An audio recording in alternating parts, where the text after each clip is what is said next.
Hey guys, CryptoDad here again. Thanks for joining me on a special live stream on Monday night, May 13th, 2019. Thanks for joining me. I'm here to talk a little bit about the 2019 consensus pump. Looks like I put that title wrong too, didn't I? All right, let's go right into it.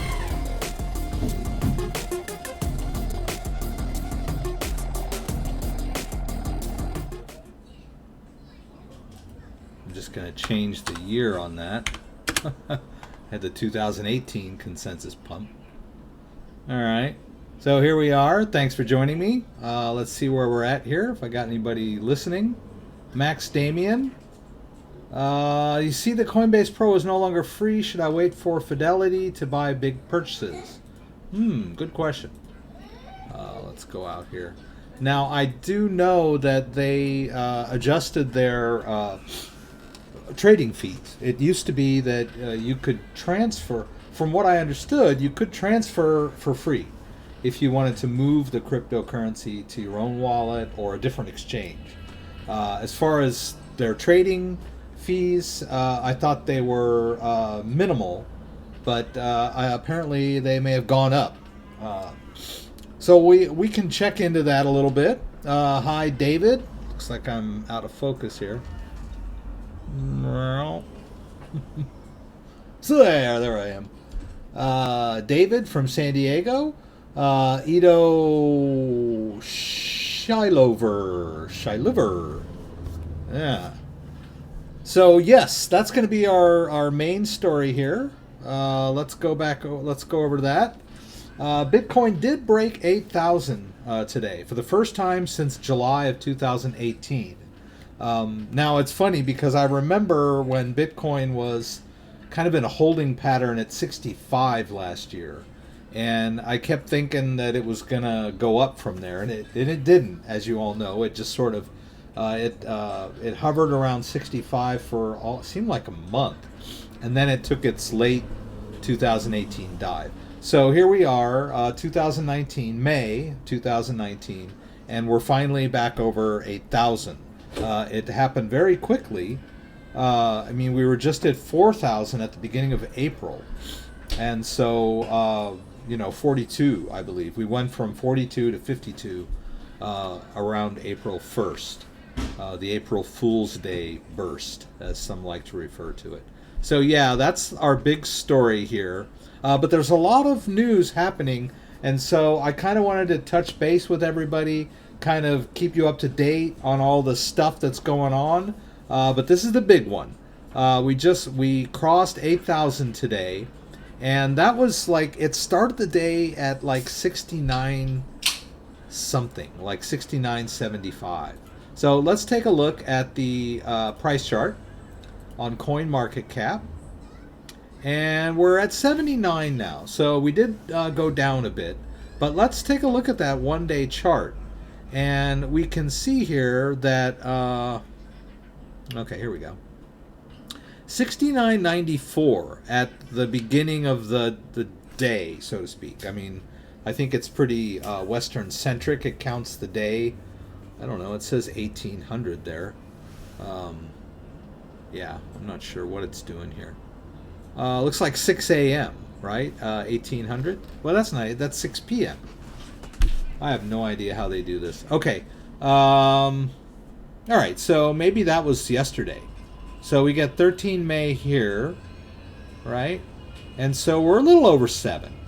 But then around 3 o'clock in the morning, around 6 a.m., we're back at like 73, 74, and then we start bumping higher as the day wears on.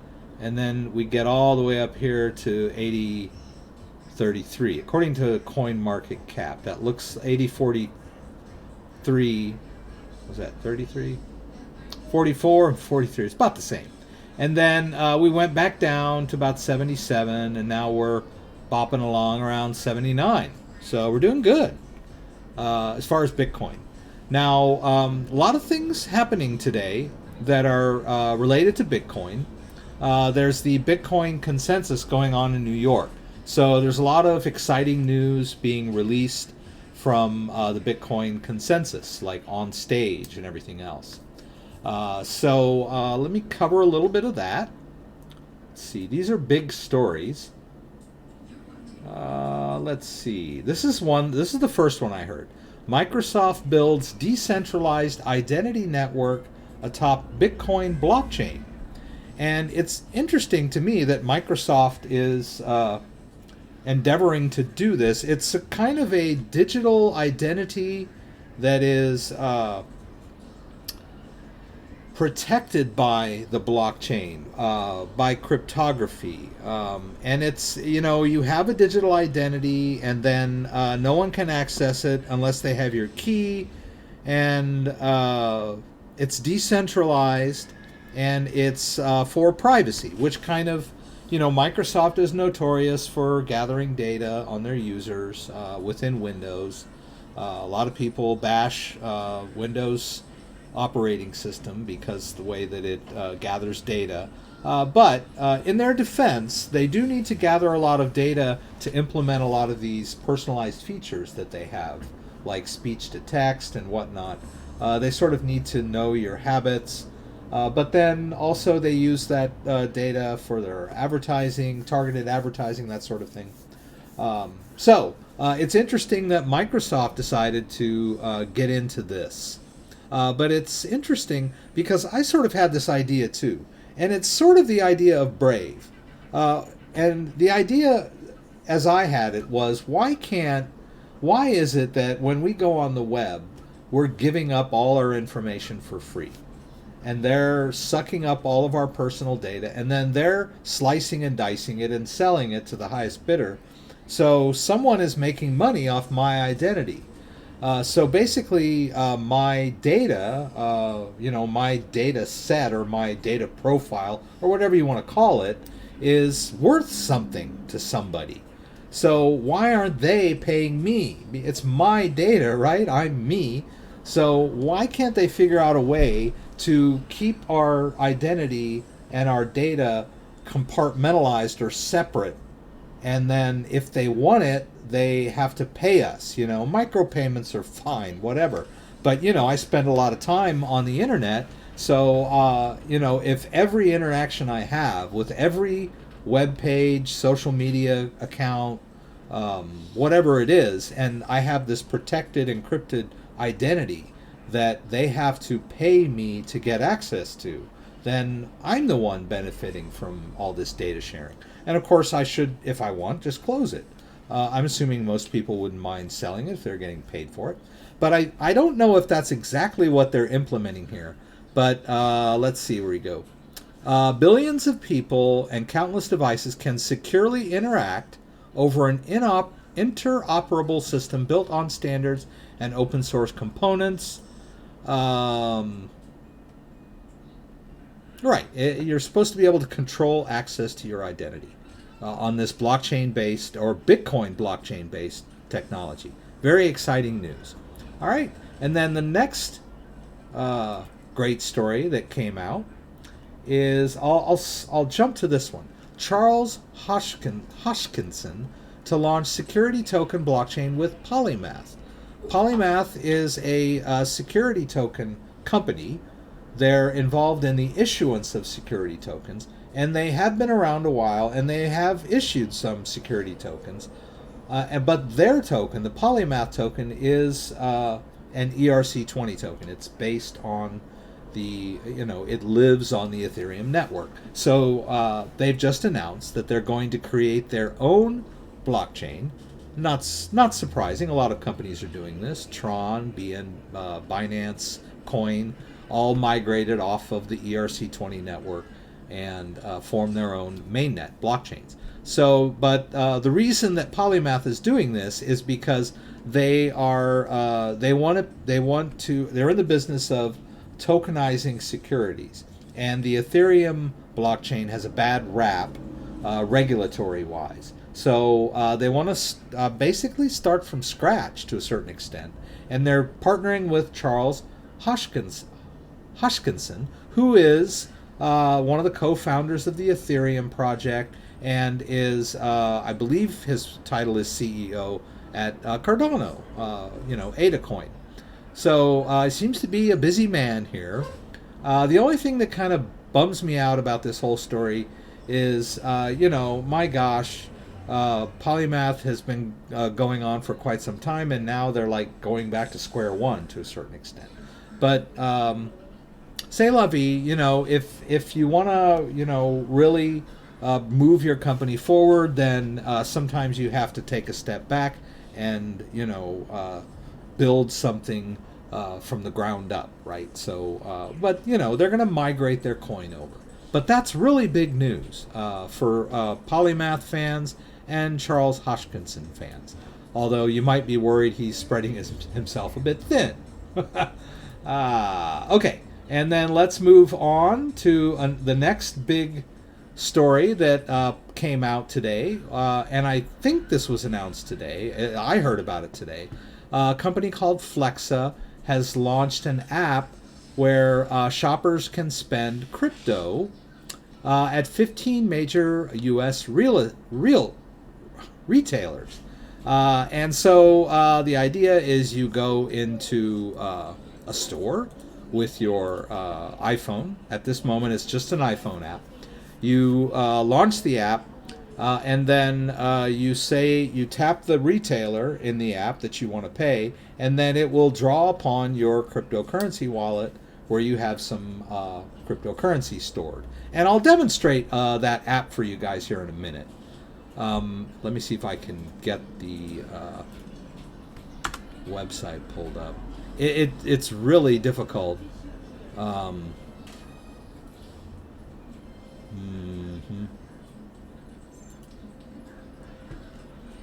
see if I can.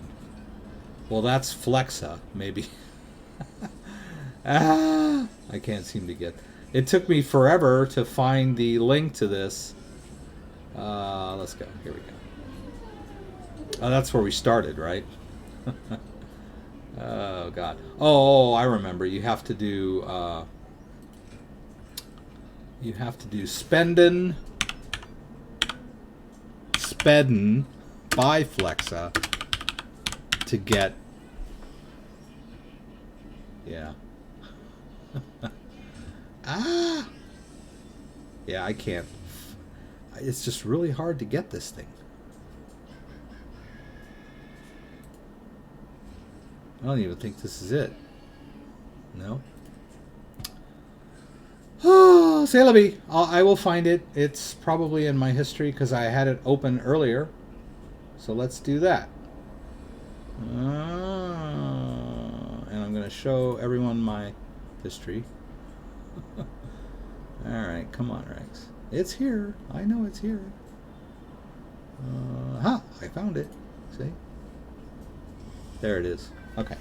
Alright, so I will demo this for you. It's not quite ready for prime time, but we'll play with it anyway. So, let's see. Any more news? Let's check. There's probably one more little thing I'd like to post. Oh, of course, yes. Binance is re-enabling deposits and withdrawals. And in fact, we can log into Binance and check that out and see how that goes. They're ahead of us, right? So let me get my window over here and see who's here. Max Damien.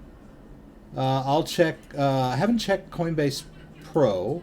Grand Illusion is here. Wonderful.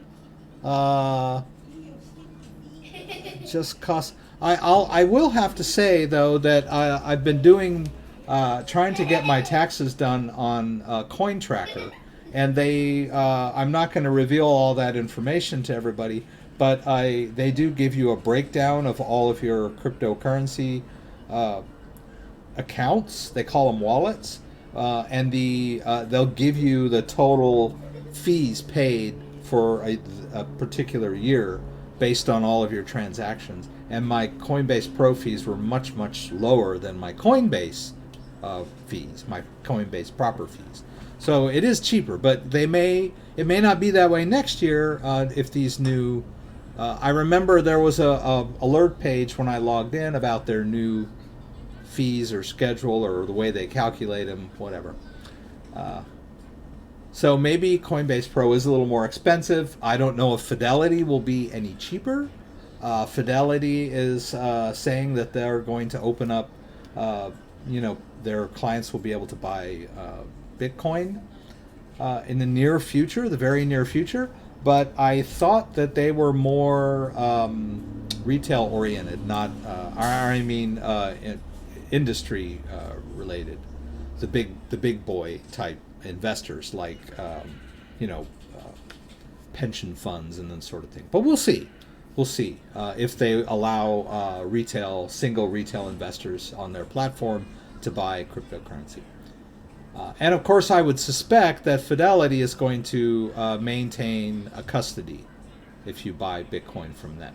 Although I would assume they would also allow you the option of putting it in your own wallet if you're savvy enough to do that. Or I'm assuming most of their customers are not.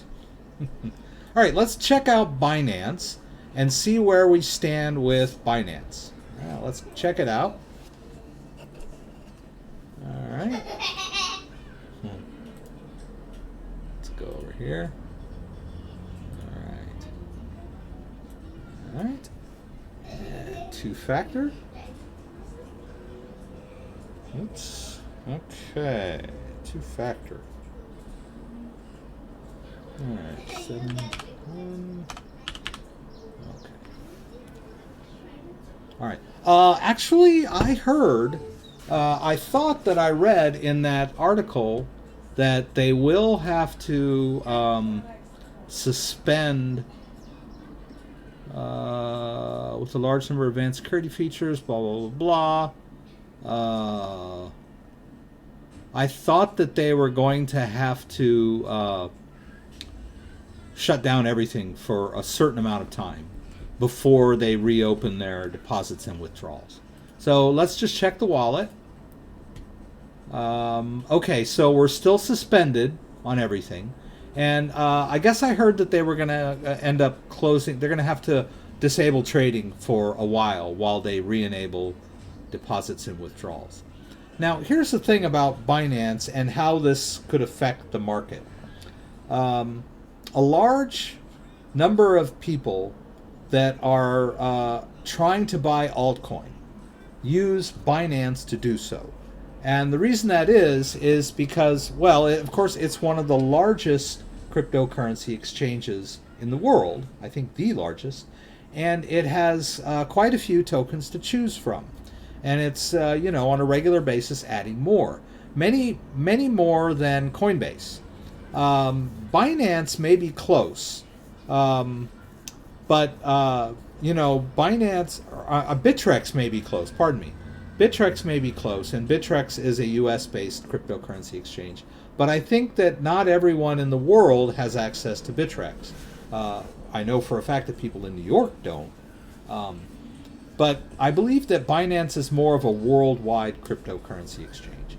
So if you have Bitcoin or Ethereum or Litecoin and you want to buy any other altcoin, normally what you do is you'll deposit that tier 1 cryptocurrency in your Binance wallet, and then you'll trade for your altcoins. All right? And now that Bitcoin has been on this huge run-up over the last week, with Binance withdrawals and deposits being down, there's all of this pent-up demand for people that are ready to take some profits with their Bitcoin. They may not want to sell their Bitcoin and cash out. They might want to use that Bitcoin to buy some altcoins while the altcoins are still at a little bit of a bargain, because at the moment the altcoins are still way off their highs from last year, as well as Bitcoin is too. But I mean, people that bought Bitcoin in 2018 are seeing quite a return on their, if they bought in late 2018 and early 2019, they're realizing a lot of gains. So they're probably ready to spend maybe a small percentage or a large percentage of their Bitcoin on altcoins. So we have all this pent-up demand, and the best way to do that is on Binance. And so when Binance goes live again, fully operational, the idea here is that the altcoins will have their burst that will catch up to Bitcoin. And while we're on that, oh, they do have Bittrex International. Okay, so a lot of people are doing that with Bittrex already, right? But then there may be a lot of people that you know, are more comfortable with Binance or have a Binance account and don't have a Bittrex account. And by the way, our Bittrex is now requiring you to fully verify. Binance does not require that. They encourage it, but it's not required. I've not been fully, I never had to give my ID or my passport to Binance. I may have to soon. But as it stands now, all you really need is an email address to open up a Binance account. And once you've established your account, you can deposit cryptocurrency in there and trade. And then you can withdraw too. As you can see, I can withdraw up to 2 BTC. So that's a couple of thousand, you know, and most of the time, several thousand. Most of the time I'm just jumping in and making, you know, a few trades less than 1,000 or less than 2,000. So that's fine for me. Now some of the bigger whales that want to withdraw more than that within a 24-hour limit do have to verify on Binance. But you can trade on Binance without fully verifying. And I think there's a lot of crypto purists out there that still resent having to fully verify on Binance. All right, so I don't remember what I was going to do next. I guess that was it. I guess that was, we were talking about that, and then we're going to go. And so I'd like to demo this little app for you guys that we talked about. I started to do a video on it, and I didn't get too far. So let me show you where I went. Whoops. Oh, it's already running. Okay. So this is my sharing software.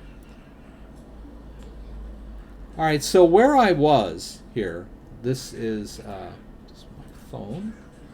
Get rid of this. Where I was I downloaded the app, and I might want to drag it over here a little closer to my other wallets.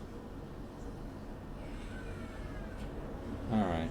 And so my first question was, is this a custodial or a non-custodial wallet? A custodial wallet is like a hot wallet where you're not really storing, you don't really have the private key stored on your device. You have access to the account by way of having a login credential, and you can enable two-factor authentication on some of these, but they're basically not cryptocurrency wallet in the pure sense of the word, because you don't control the private key. And I'm also going to have to tell my phone not to go to sleep while I'm talking. It's very irritating. It should listen. Okay. So a non-custodial wallet is a wallet where they're not the custodians, you are. So it's kind of, you know, the logic runs a little bit of an opposite. So a non-custodial wallet is like the trust wallet. Okay, when I established the trust wallet, I created a wallet, and they gave me a backup phrase. And I wrote the backup phrase down, and it's stored in a safe place. And so the private key for this wallet is stored on my device. Right, so no one has access to the cryptocurrency except me. And if I were to lose the phone, then I could reinstall the wallet and restore from my recovery phrase. That is a true wallet. What's up, buddy? Well, what about my computer? Or are you going to be quiet? Yeah. You going to be nice? Are you going to hit your keyboard? No. Okay, all the right answers. Yeah. Okay. I'm going to get this guy his keyboard back. All right, so I'll just launch this app for a second, and then I'll grab something for you guys.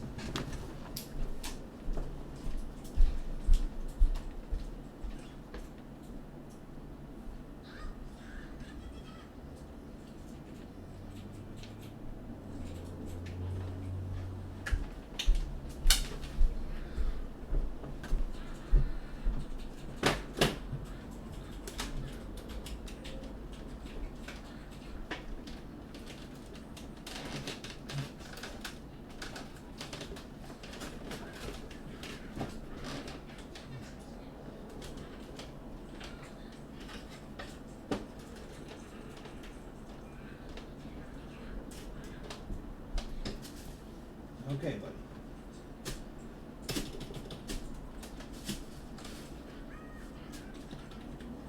You're back in business. All right. All right. So, as you can see, I downloaded this wallet, and I created a Bitcoin wallet. And when I did so, it just went, boop, we just created your Bitcoin wallet. So they never gave me, now some wallets will do that. But then when you go into settings, you have the option of backing it up, and then you can get a recovery phrase. Well, this wallet doesn't have that. The only thing in settings is sign out. So it seems like there's not much to this wallet yet. So, and then I created a Bitcoin wallet and a Bitcoin Cash wallet, and let's tap Ether, right? And it just says Ether wallet created, right? It doesn't like give me a backup phrase or anything like that. So it's obviously a hot wallet. But if it works, right, it doesn't really, I'm not too concerned about it, because we're not going to store a bunch of cryptocurrency in this wallet.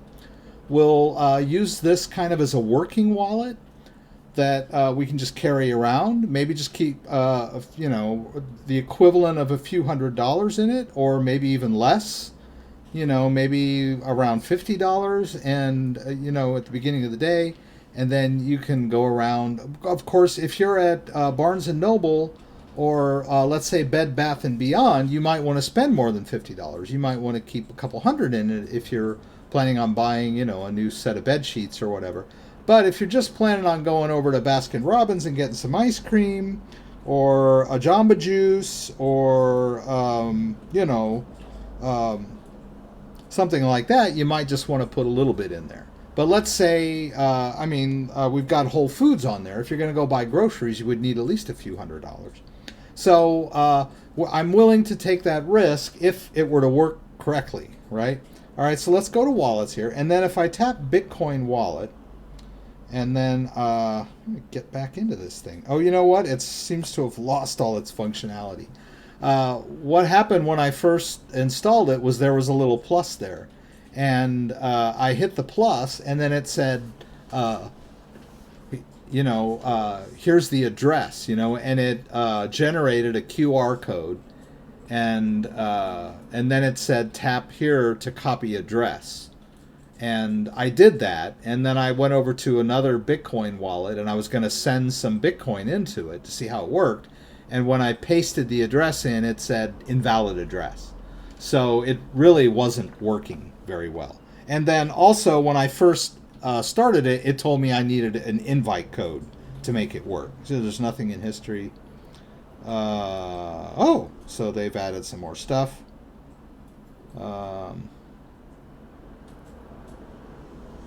Yeah, so, but the idea is that you go into a store. Where did those stores go? Did I lose that too? There we go. You go into a store. You've got the Bitcoin wallet. Let's say you've got the Bitcoin Cash wallet loaded with some Bitcoin Cash. And then you tap on Barnes and Noble, and then it will open up the wallet, and it will generate a QR code, and then you hold that up, and the cashier at the store will scan your QR code, and bada bing, your Bitcoin Cash will get converted to dollar on the fly, and then you'll pay for your purchase. Now the interesting thing is we don't have to convert to cash, right? It's the app itself doesn't convert to cash. You're basically loading up these pseudo cryptocurrency wallets with your cryptocurrency that you may have in your your own. Like, say you've got your Ledger wallet, and it's got 5 Bitcoins on there. You might want to put a small fraction of that on this wallet and go shopping with it if you have a mind to do so, or if you would rather use your Bitcoin Cash. So right now you can only choose between Bitcoin Cash, Bitcoin, Ether, and Gemini dollar. So I tried to get an invite, and none of these have the plus anymore. They did this morning. I don't know what I did.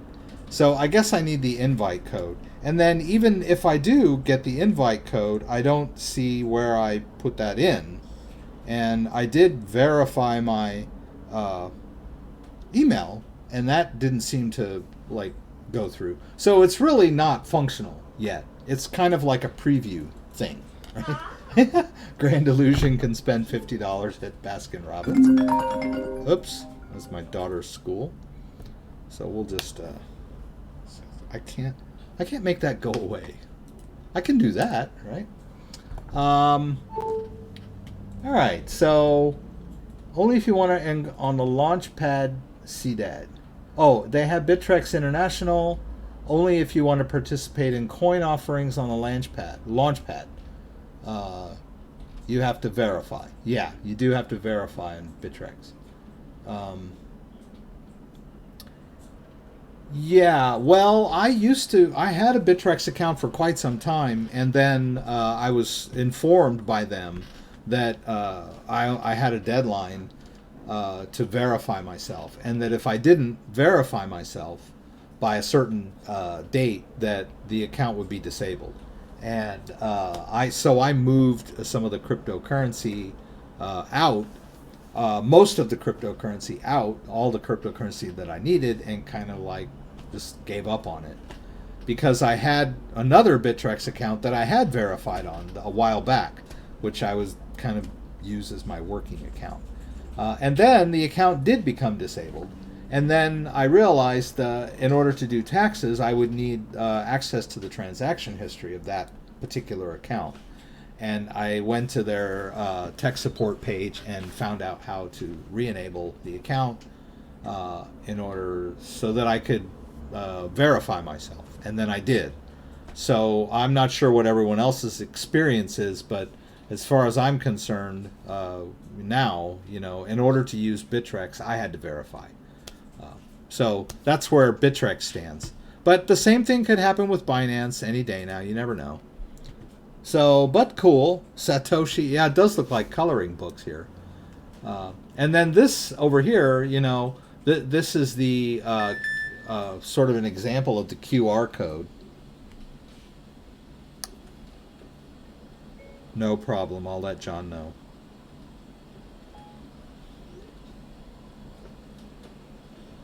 Hey, John. Heather just said the box wouldn't be ready till around 7 or 8 o'clock. All right. Still working. Got to keep working. So here's all these ads popping up. Okay, cool. Are we thinking maybe we can move a little crypto around?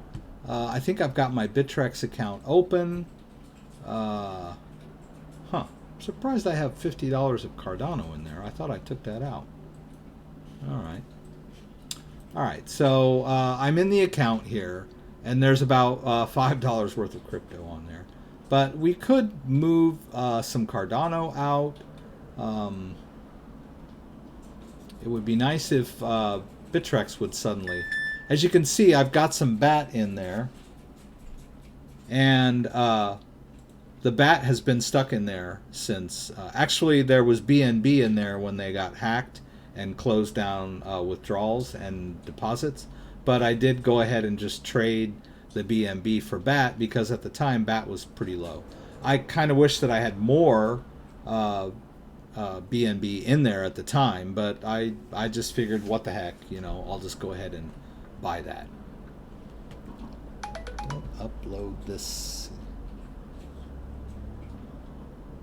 Don't do your taxes only when you cash in on Bitcoin. Hey, I just want you to know you should edit out that call with your daughter's school. Oh. Okay. I'd go back to that. Yeah. Actually, let's take the... I mean, the only thing that was revealed there was that I have someone in my contacts called LAUSD. Yeah, if you're worried about my revealing my personal information, that boat has sailed.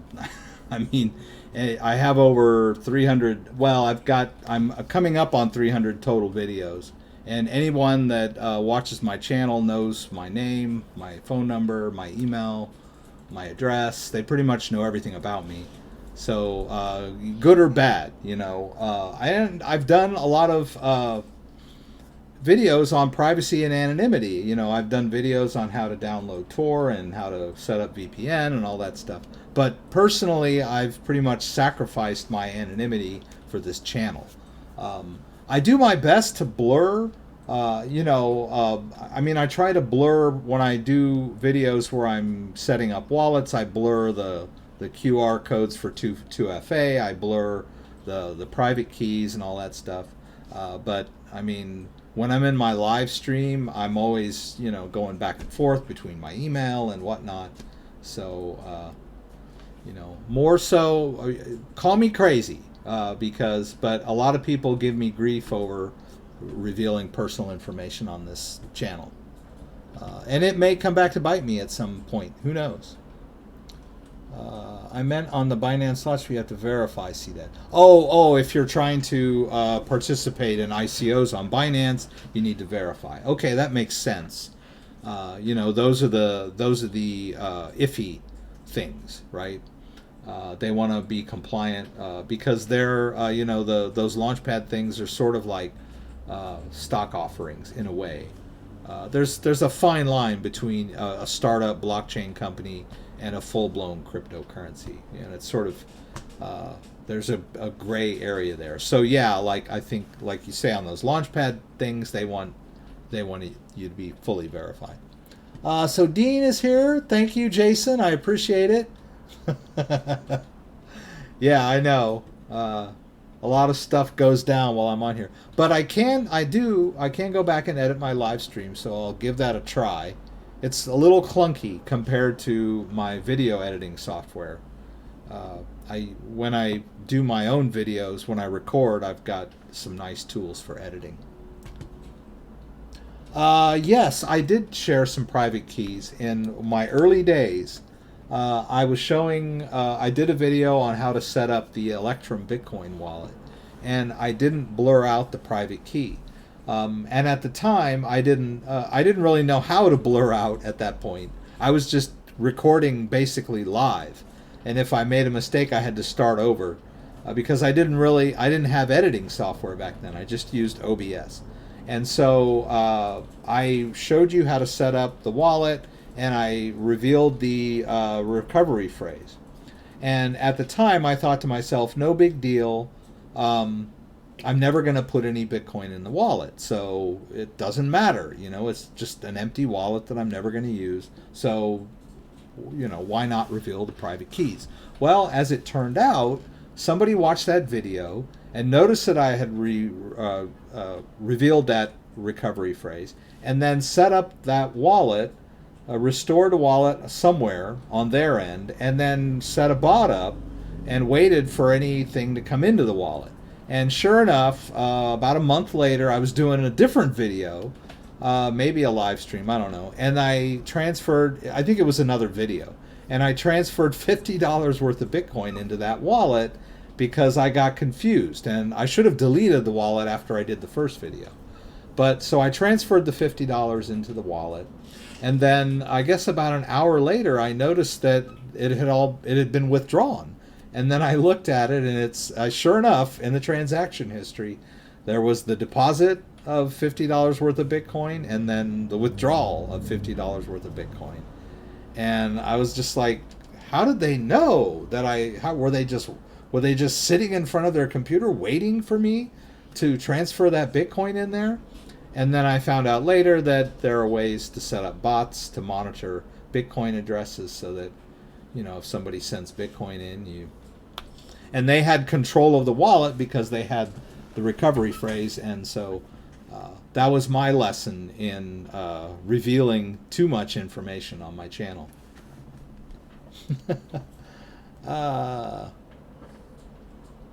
If you're not cashing out, you are not concerned about taxes. Are you correct? Well, if you buy cryptocurrency and hold it, I believe that you're not liable for any taxes.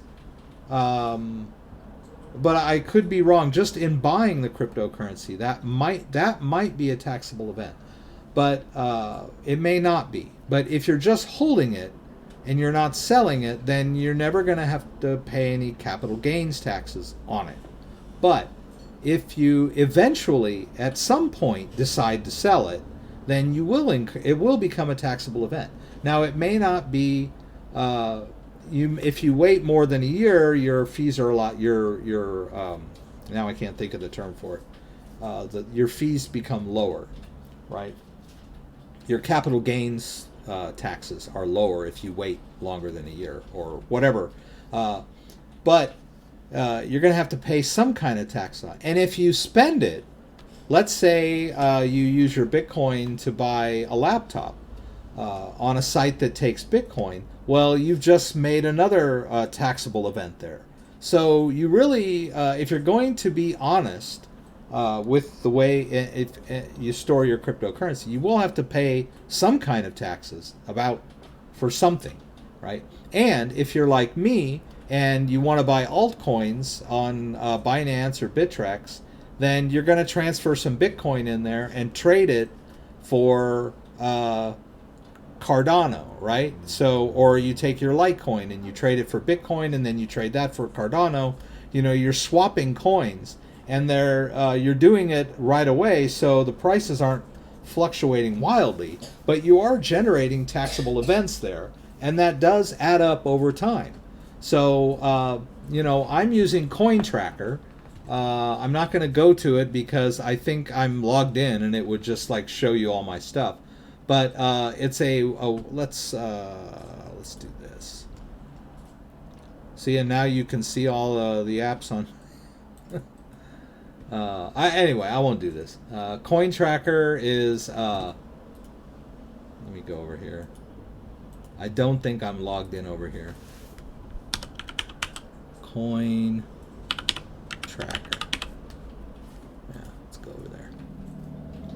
So Cointracker is, it seems like, and I hope I'm not logged in here. Okay. It seems like it's, I don't know if it's owned by Coinbase, but you can log into it using your Coinbase credentials, and immediately you get linked to your Coinbase account. And so basically it will, you link your exchanges and you link your wallets. You actually you can link your Ledger wallets. You can link, you know, your Cardano wallet. You can link your XRP wallet. There's lots of ways to link wallets to this. You basically just give them the public key. And then they can look at the transaction history of the wallets and the exchanges, and they will find matches. They'll say, okay, he withdrew 50 Cardano at 3 o'clock on March 10, and then I can see in his wallet he deposited 50 Cardano at 3 o'clock, you know. And so they match everything up, and then they can determine what your current holdings are and whatever trading fees you incurred and your capital gains taxes, your realized gains, all that stuff based on all this information. And all you really have to do is just go in there and link everything in there, and then it'll do it for you. And you have to pay for it. If you're you know, if you trade a lot, then it's going to cost you roughly $200. And if you just kind of dabble and maybe you have less than 50 transactions a year, then it's only I think it's 50. And then there's the ones for the day traders, which are even more. So, but yeah, I mean, if you're buying and selling cryptocurrency, and even if you're moving it around and storing it in your wallet, according to Uncle Sam, you know, you're incurring some taxes. Okay, Sailor wants to know if the Brave add function is now available for e-users. Now, I remember that a few people mentioned that it was telling them the ads are not available in my area. So, let's see, Brave rewards. So we have Brave ads here, right? It used to look like this. It used to say ads coming soon. Now you can enable it, right? And then you can go into settings here, and you can change the number of ads that pop up during an hour, right? And the ads are coming in, at least they are for me. I'm not sure. I haven't asked everybody that's told me this that they're not available in their region, but so I can't really track down who it's working for and who it's not at this moment.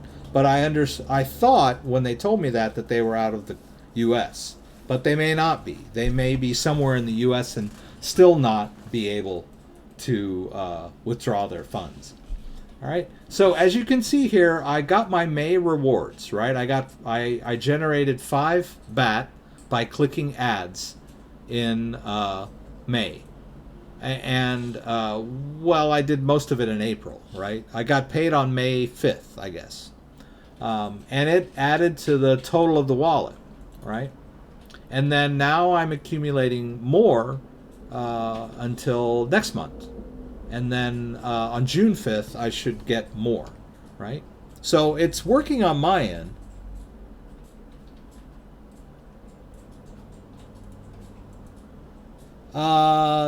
It's funny, these Cointracker guys, they do more than just taxes. They can get tax reports. You can sync wallets.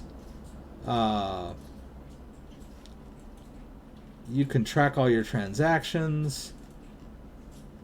I think they do, yeah, maybe more, maybe not. But let me see, I can get pricing here. It's per tax year, right? So, you know, you can change the tax year back to 2017. And, you know, if you link your if you link your public addresses, you know, a wallet's public address goes back years if you've, you know, had been using the wallet since 2016 or whatever. So it, you know, it knows which transactions fall in which year. And so you can generate, it, you know, like right here, it'll generate all the transactions that apply to your 2018 tax year. And then they charge you a bulk fee depending on how many transactions occurred in that tax year. So that's the way it works. Per year, per tax form. And it doesn't do your taxes, it just generates that form for capital gains, right? It's a special form. And then you'll take that to your tax accountant and have him do everything else. Yeah, so they don't like do all of your taxes. They just generate that one form that you need for declaring your cryptocurrency holdings and you know, any taxes that you incurred. All right, so let's see, where are we? Anybody have any questions? What's my opinion on XRP? Oh, Sailor Delife, it is available in your region. I'm glad. Is Scott here? I didn't see Scott. Oh, there he is. Scott's here. Yay. Doesn't work in Australia. Okay. All right. All right. XRP. Well, we all know that XRP is like number 3.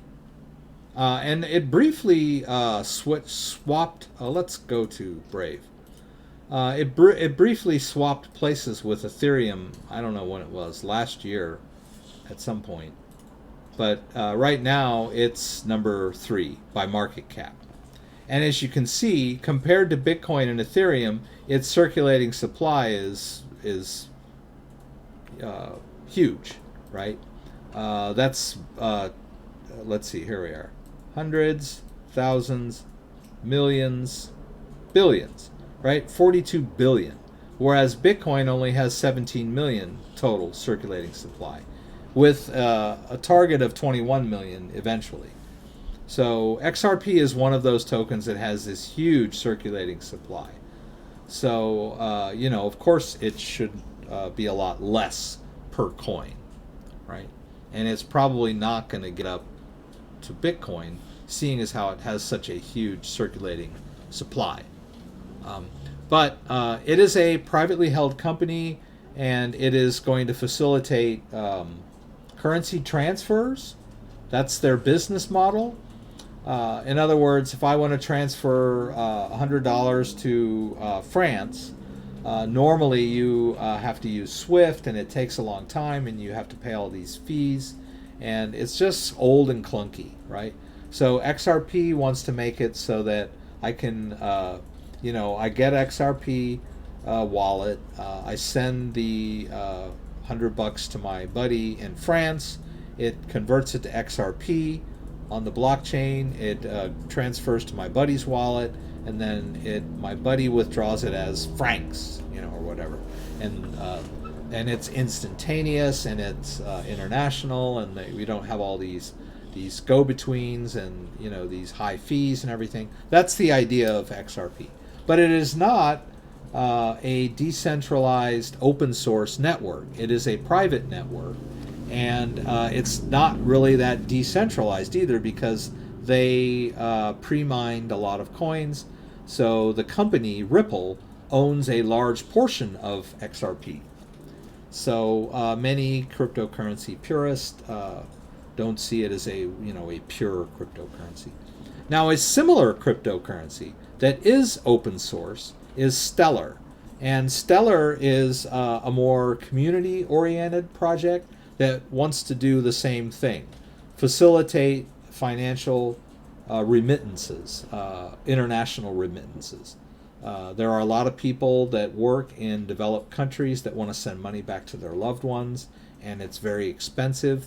And so Stellar is working to make that cheaper, and also to help the bank less. Right? There's a lot of people that are cut off from the banking system because they don't have a proper ID and all that other stuff.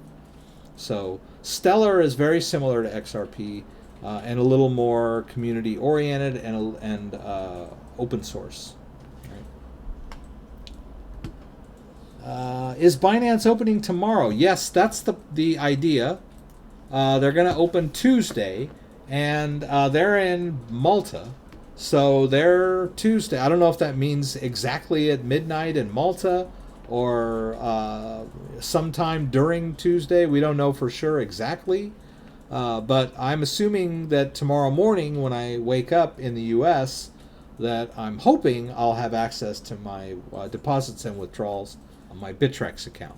And as we noted earlier, they're still suspended, right? So hopefully we'll get, everything will go as planned. It'll be open tomorrow, and we'll see a surge in altcoins as a result of that. Oh, I remember what I wanted to talk to you guys about. I read a really nice article. And here I'm revealing more. Let's see, where is this? Ah, here we go. Really good article. I think this is it.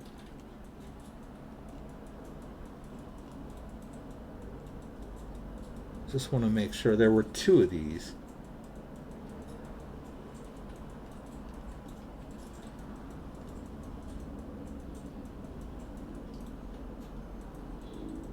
Yeah. This is the one. Okay.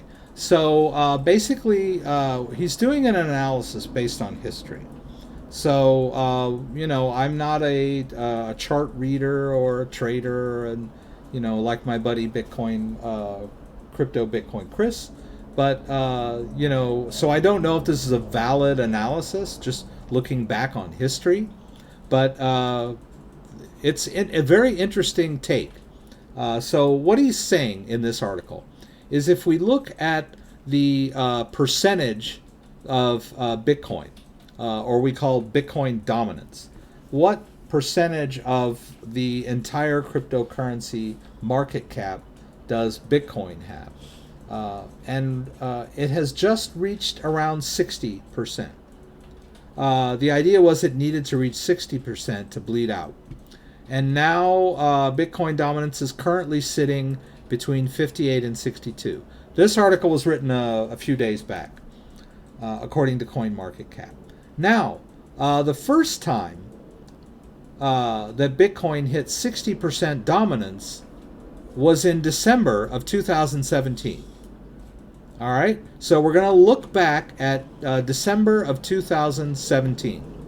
So when Bitcoin dominance hit 60%, the market looked different. And we're looking at December, this was 60% on December 4th, 2017. So when we look at the market, and I don't know if I can get this bigger or not, could not be loaded. That's a bummer. I'll read these off to you. They're a little hard to read. But this is the way the market looked. Right? We had Ethereum was 465. Dash was 768. Dash was high back then. Litecoin was sitting around 100. IOTA was 188. Cardano was 13 cents. Monero was 200. All right, and Bitcoin was at right $11,000. Right now, if we use a 30-day trading horizon, 1 month after Bitcoin hit its 60% dominance, its hold on the market dropped to 35% as altcoins soared. So the idea here is that if Bitcoin accumulates that large of a share, that means that Bitcoin is doing very well. A lot of people that are holding Bitcoin are realizing gains, and now you have all of this, these Bitcoin holders that are ready to maybe try to make more money by going into smaller caps or whatever. That's, I don't know if that's the way. I mean, we're just looking at what happened, right? We don't know why exactly it happened. But then 1 month later, now we can see XRP is now at 338. These were pretty much their all-time highs, if I remember. Cardano was like $1. Litecoin was 288. Ethereum was 1153. And so the idea here is that in 2017, Bitcoin dominance hit 60,000 on December 4th. And then 1 month later, all of the altcoins had like really taken off. And I think what he does here is he says, okay, so let's say that you held Bitcoin. You hold BTC for 1 month, right? Or you take your money, that equal amount of money, and you equally distribute it over the top 5 altcoins from December the 4th. And that's these are not even the ones that really peaked high, right? Remember Cardano, well, ETH and Litecoin, yeah.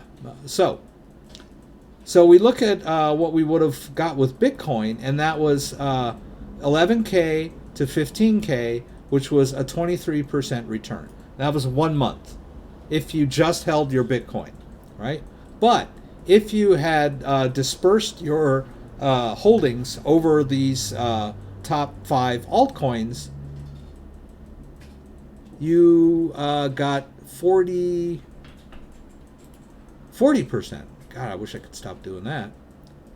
With a 17.35 difference. So in other words, you would have gotten a higher return in that month if you had shifted into altcoins because of the way the altcoins took off. That's just comparing the both the Bitcoin to like a small smattering of altcoins. So the idea here is that could happen again.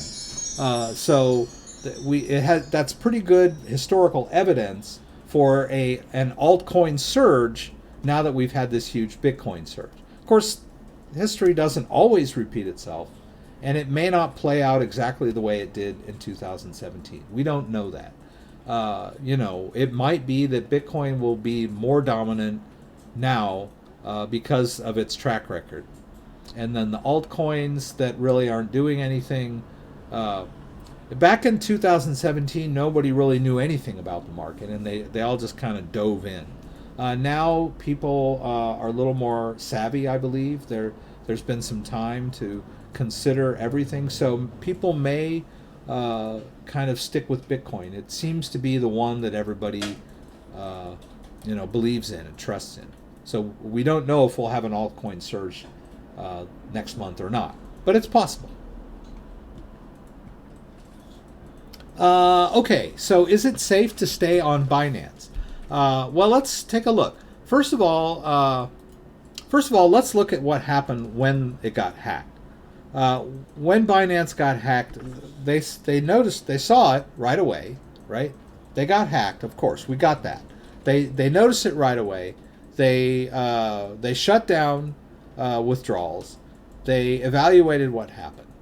And they realized that several accounts had been emptied out, and that they had lost 7,000 plus Bitcoin, around $40 million.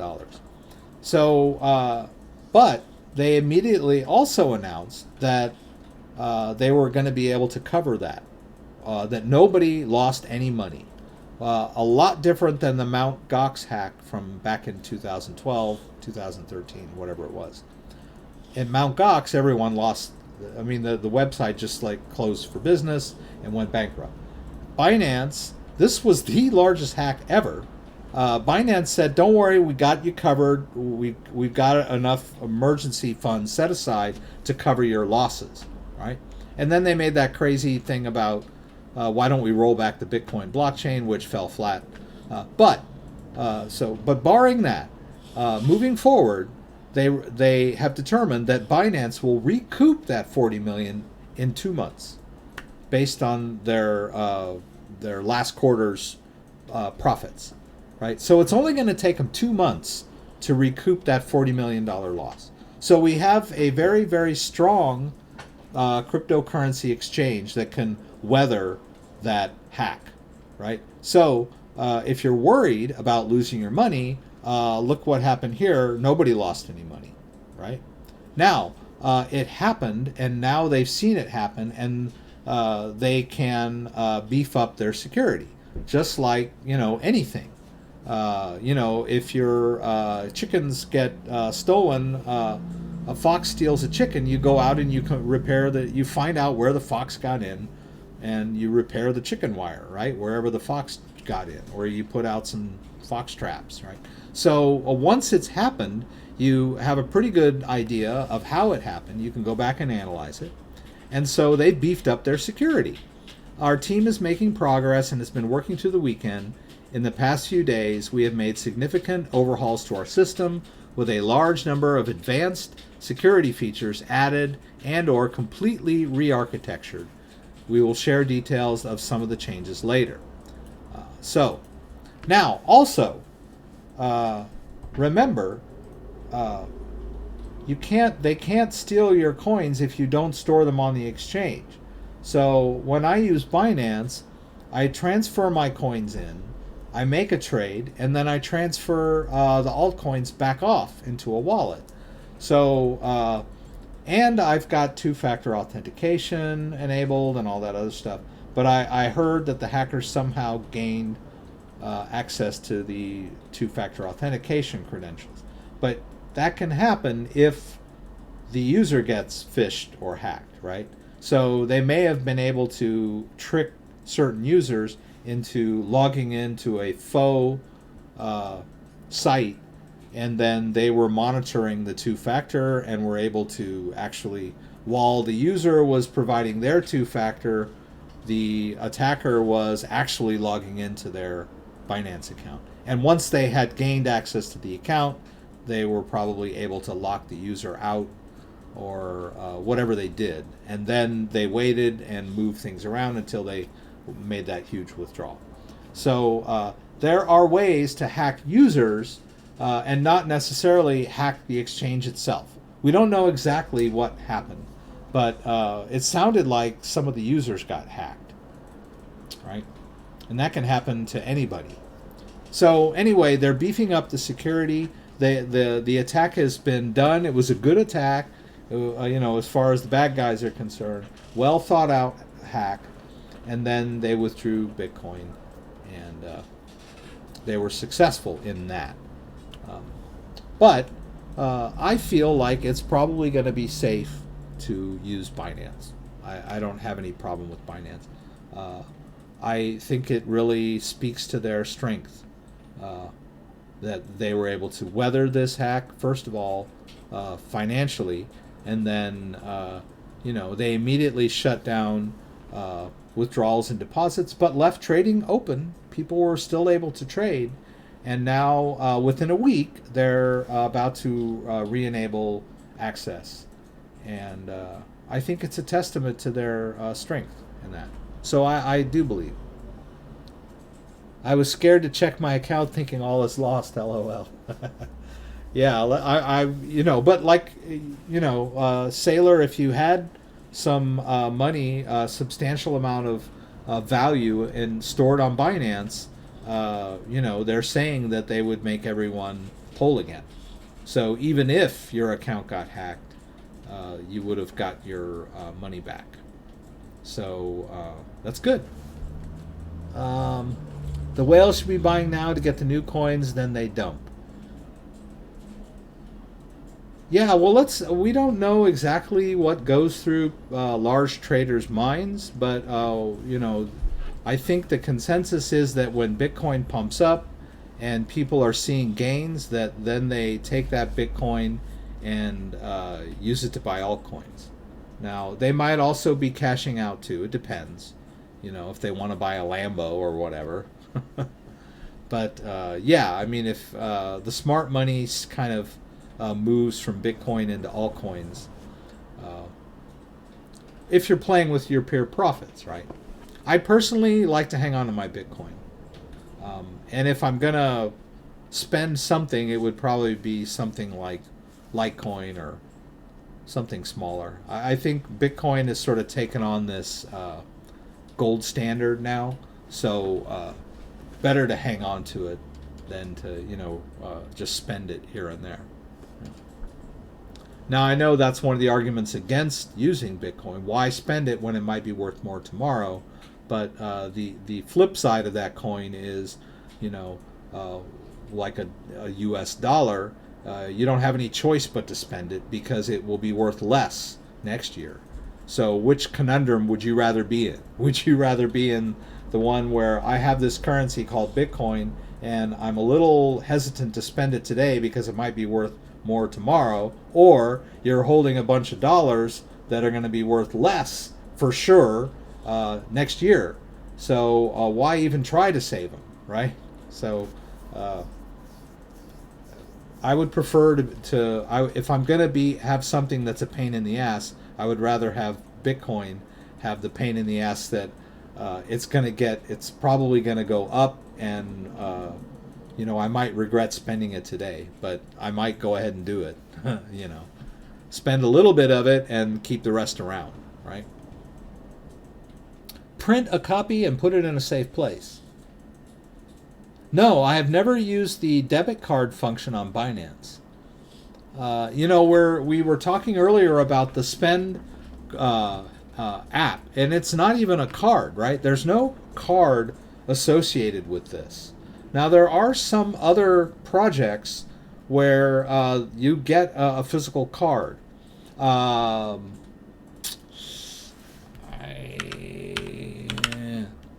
want to say Abra. Abra. Yeah. I believe, this is the one where you have an app, but there's also a card, right? There's a credit or debit card, where I'm not sure. Okay, whatever. I thought they had their own card. Maybe I was wrong about that. But there are some other projects where there's an actual card, and then you can use the card in stores. But you can also store your crypto in that account. And a lot of these are very similar where, they're not real cryptocurrency wallets. They're hot wallets. But if it's just your working funds, right? Just the funds you plan on spending as you go about your day, and not your mother load, right? You keep your mother load on paper, in paper wallets or ledgers or things like that, then it's okay, right? It doesn't have to be a full-blown wallet. This is the idea is we can spend our cryptocurrency, which is going to fuel adoption. All right. we print a copy. There was something else I wanted to talk about. Oh, yeah. Ledger Nano X should be shipping on Wednesday, right? Let's check news here. Right. So there's several articles about this. I got an email directly from them, and they told me that they're going to be sending my ledger on the 15th because I was one of the first to order it. So I will keep you guys posted, but I should get an alert when they ship it from France, and then it usually takes a few days to get to me here in California. And then I'll start cranking out the videos on, first setup, restore, dealing with your Ledger Nano S. Are you going to move everything into this one? What are you going to do? How are you going to manage these? Can you restore a Ledger Nano S wallet to a Ledger Nano X? That kind of stuff.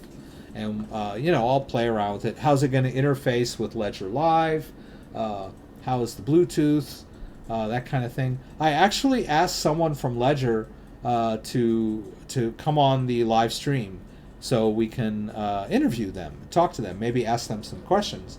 And I'm hoping they'll respond. I've also asked someone from Brave Software to do an interview, and so and I've sent them a list of questions, so hopefully they'll respond and I'll get a chance to talk to them directly on the live stream too. So hopefully we'll get we'll move the live stream into more interactive and some interview. I'd like to do that kind of stuff, and then also I'll keep putting out the recorded videos with the how-tos. That you can just kind of have and hold, right? All right. Yeah, I'm still going to do the live stream on Friday. I might do another one of these live streams on Wednesday. I was thinking Tuesday, but then today there was just so much good news coming out, and the run-up to 8,000 was just kind of exciting. So I thought I would throw out some news and talk about some mechanics and things that are going on. So we'll probably do that. It looks like I'm running out of time. Yeah, I hope so. I mean, I started doing this channel as just the how-to recorded videos, and I went through a point where I was kind of like writer's block or video creator's block, whatever, where I didn't do videos for it seemed like almost a month and a half. I didn't do any videos, and then I sort of made a commitment to do the live stream every Friday. And so there are some weeks where I don't get any videos out in between the live streams. And then there are other weeks where I do, 3 or 4 videos in between.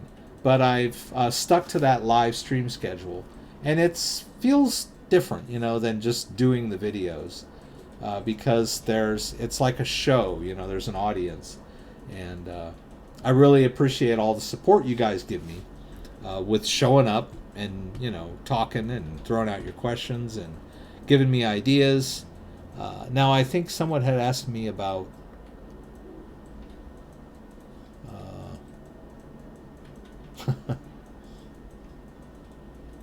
Cryptopia. Saw that. Whoops. Let's see what that's. I think I've looked at that before.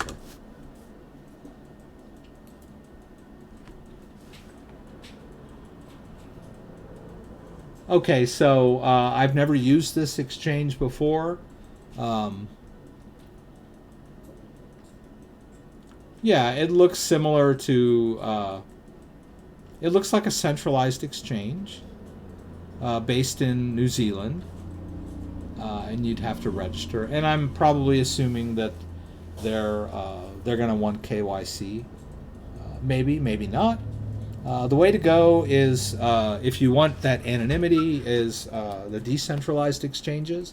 So why don't I demo that one more time? We talk a lot about private keys and the Ledger Nano S, right? And we all know that the private key is stored on the ledger. And then we have a pin, and we have these buttons on the top where we confirm transactions. So nothing can go out unless we confirm it on the device, right? And it's safe, it's portable, and when it's not connected to the internet, it's unhackable, right? So we all love these hardware wallets. But there's some new ones that I've run across where the phone is being used as the hardware wallet. The private key is being stored on the phone, and then the phone can interface with the wallet or the decentralized app. So let's take a look at a couple of those. We still have some time. Get all these. Put that. Just clear my head here. All right. So let's take a look at my Ether wallet. All right. So we know that we can use my Ether wallet website to connect our ledger, and then it accesses the private key on that ledger, and then you can open a wallet and you can send and receive crypto, and then it's no problem receiving it, but if you want to send it, you have to verify on the ledger. So let's take a look at how Mu Connect works. So with Mu Connect, and let me share the phone here. Let's turn this off.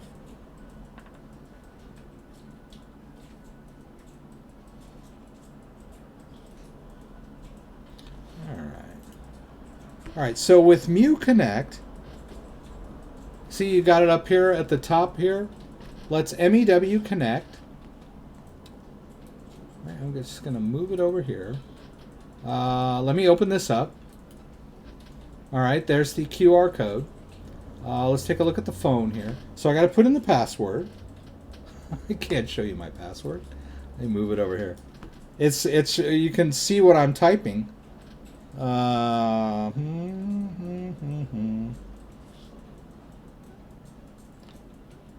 Yeah, the one thing that it does not have is the Face ID integration, right? So I have to put in my password every time. Now see down, you can sort of see down there at the bottom, it says scan to connect, right?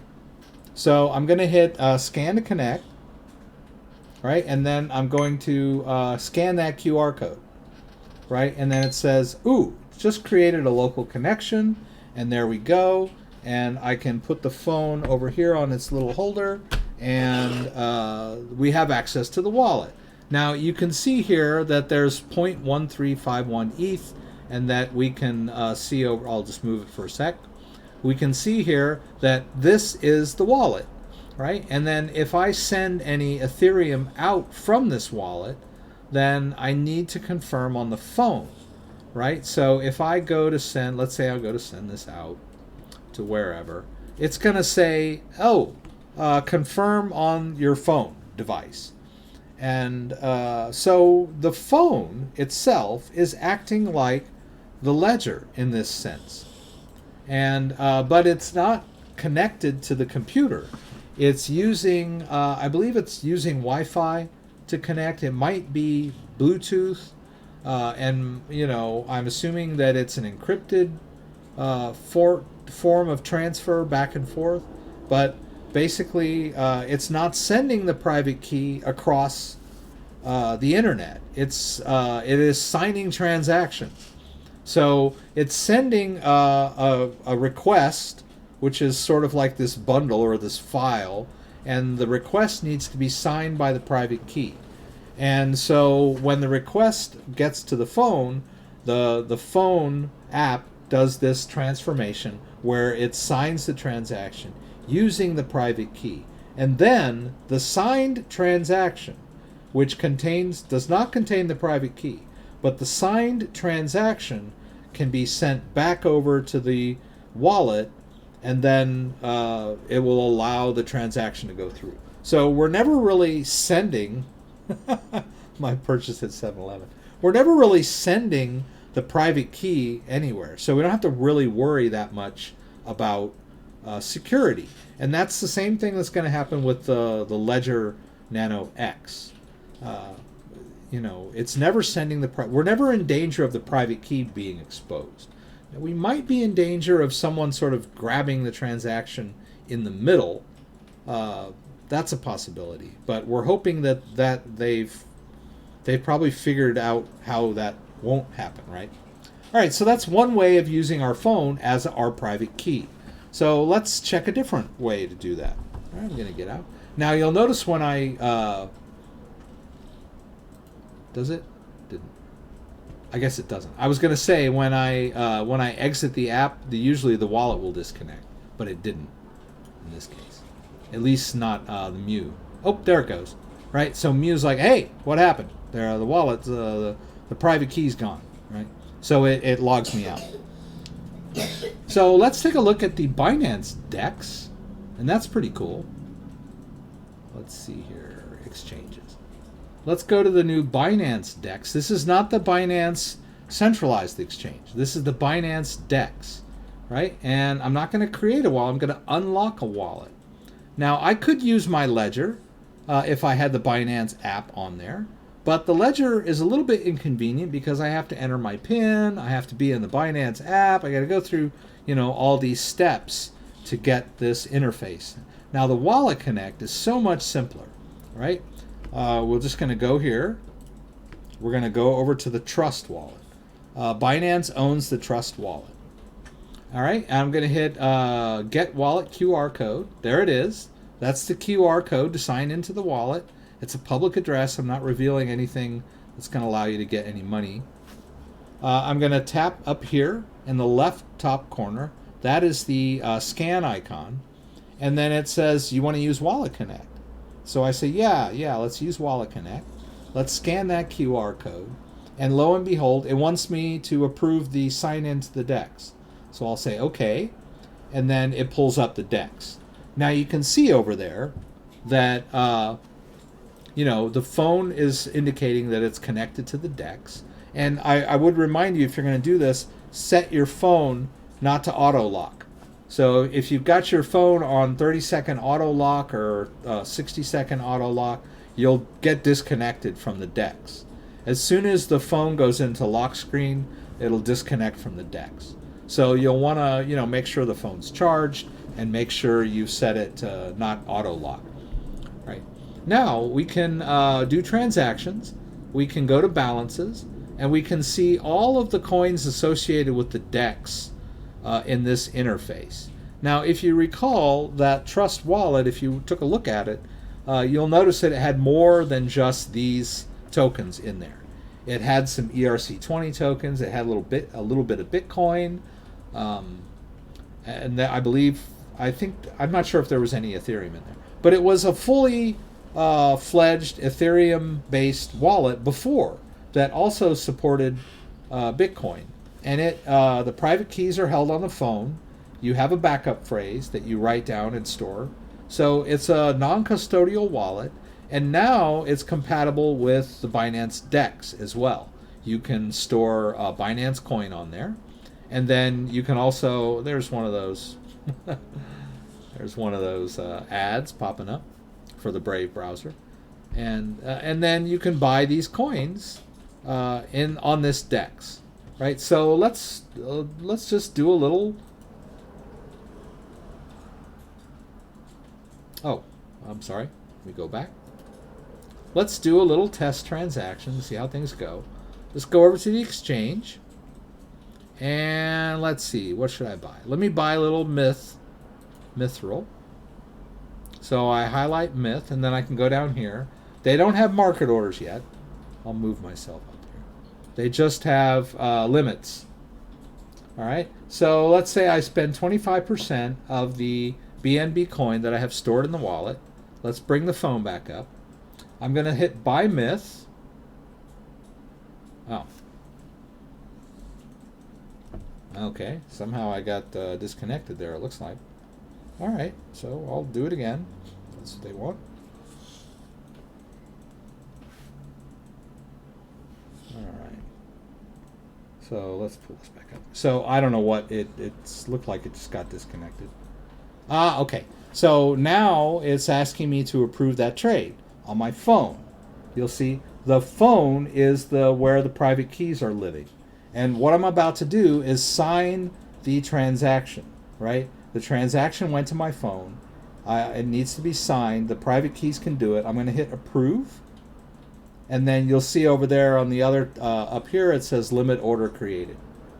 So we just used our phone to sign the transaction using the private keys that are stored on the phone. So as you'll see, this is very, very similar to the way the Ledger works, right? Ledger is a device that stores your private keys. And then if you want to make a trade or send crypto out, you have to sign the transaction by hitting a button on the Ledger. In this case, you just tap an alert on the phone. But it's very similar. You have a separate device where the private keys are separated from the DEX. Right? So you can trade cryptocurrencies back and forth and just use your phone as your... Now, you might say, oh, well, that doesn't seem very safe. You know, it's my phone. It's got everything else on it. Well, isn't it? Is it any more safer than the Ledger? If the Ledger is a dead giveaway, right? Somebody sees this Ledger and they go, wow, you know, that looks like valuable. Let me steal it from you.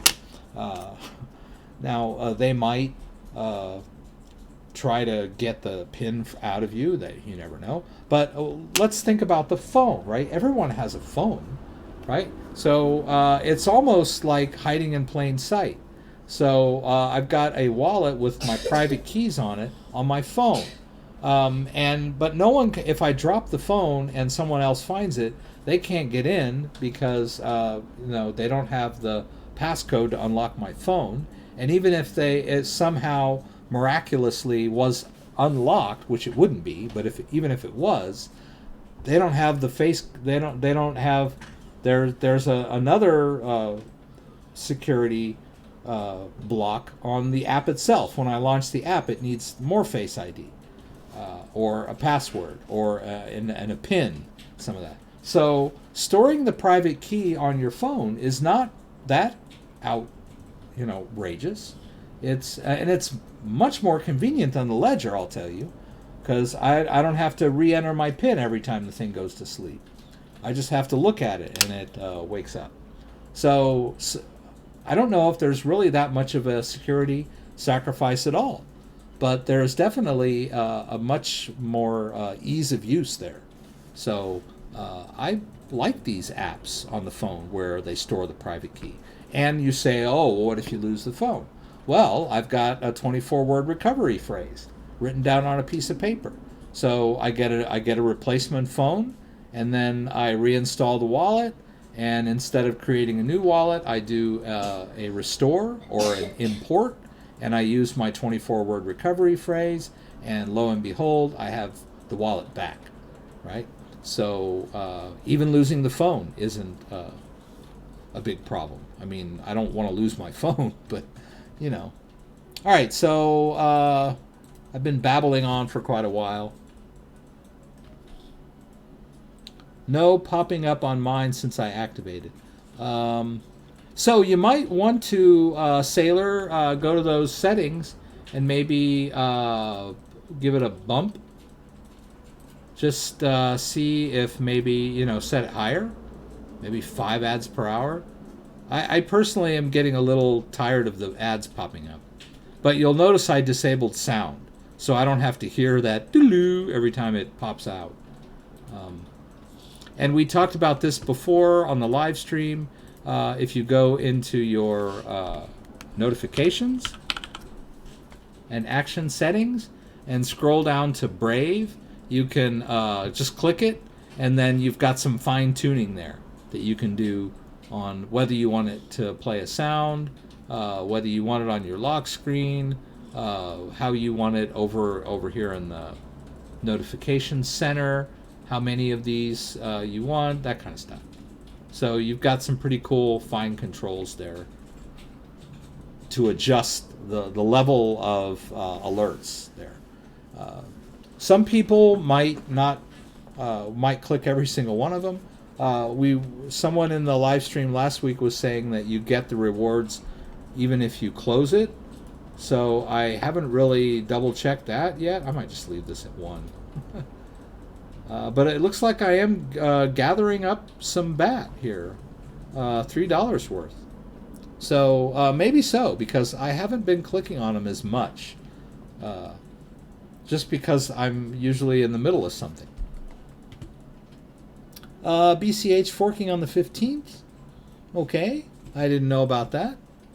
Bitcoin BCH, Bitcoin Cash. Do you know how to connect the Ledger Nano S to the phone to use Ledger Live? The Ledger Nano S won't connect to your phone. But you can, if you, let me show you that. If you want to connect the Ledger Live account, then you'll go to the, where it is. Oh, you go to the Ledger Live. All right. All right. You go to Ledger Live here, and then you go to Settings, and where is it? Export Accounts, right? So you hit Export Accounts, and it gives you this scan code. And then you go over to Ledger Live App, and you go to Settings, and where is it? General. I don't even know where it is.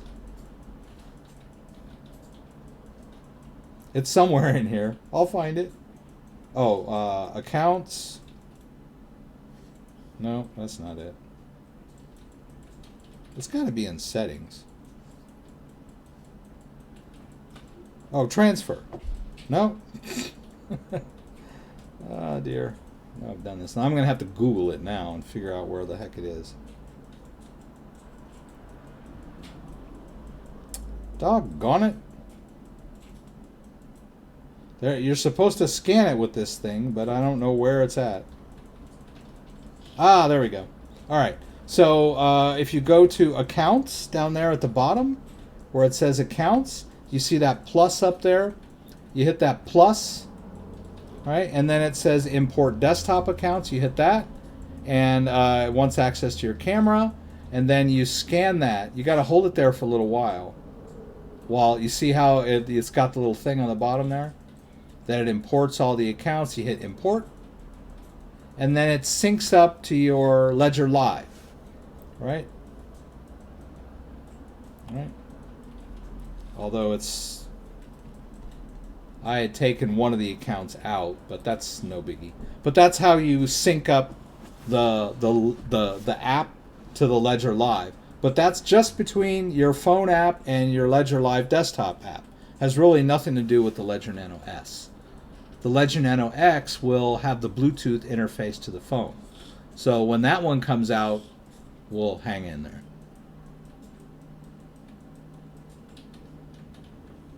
Oh, thank you, Bug. Thank you. Seaweed? Seaweed, DWAS. That's a cool handle. What was the one that I saw the other? Oh yeah, I somebody made a comment on one of my videos, and his handle was XRP, right? He used the XRP for the Ripple cryptocurrency, XRP, and it was XRP my pants. It's pretty funny. That's childish humor though, right? All right, so we know how to sync our Ledger Live and our Ledger Live phone app, and then when we get our Ledger Nano X in the near future, I'll show you guys how you can sync those together.